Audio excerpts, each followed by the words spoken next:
Sa mga nagtatanong, yung mga bagong followers natin dyan, bagong subscriber, kung napapalitan ba raw yung mga ganitong plaka, yung 7 digit, yung green plate, yung yellow plate, mga kaibigan, napapalitan po yan. Kasi kalamitan sa mga ganitong plaka, ito sa mga 2013 pababa.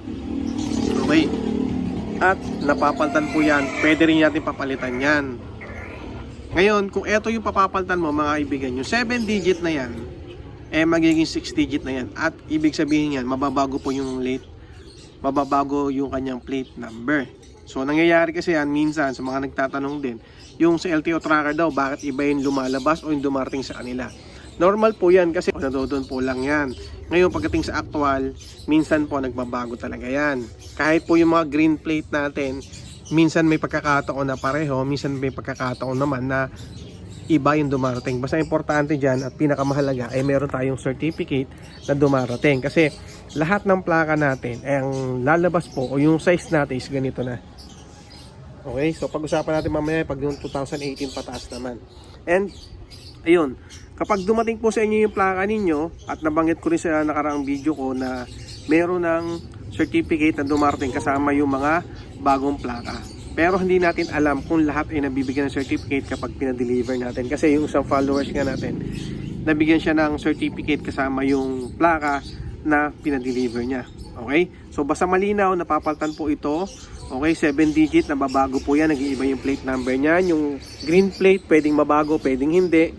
Tsaka 2013 pababa, mas masiguro nyo na mag-check kayo sa LTO tracker. Sa LTO tracker po natin malalaman kung for deliver yan, tsaka for pick up sa mga caravan or pwede nyo kunin sa mga caravan or sa mga district office. Lagi nyo tatandaan yung 2013 pababa. Kapag po may plate number na lumabas sa tracker, pa-deliver nyo na lang. Pero kapag po walang plate number at lumabas pa rin ng MV file, pwede nyo po yung pick upin sa mga caravan at sa mga district office. So papalitan natin yung ganitong plaka. Mas maganda ay customized na o pare-pareho na yung plaka natin. Lahat po ganito na yung plaka natin. Okay? So yung ganitong plaka naman, mga kaibigan,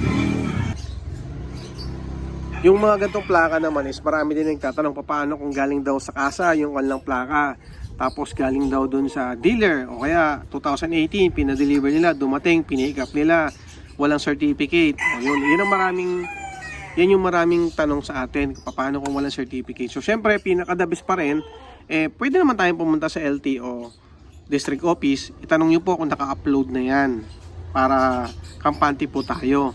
Kalimitan po, yung 2018 na yan is, yan na po yung plaka ninyo at hindi nyo na pa kailangan ipa-upload. Yun ang pagkakabanggit sa atin, yung tinanong natin sa mga caravan.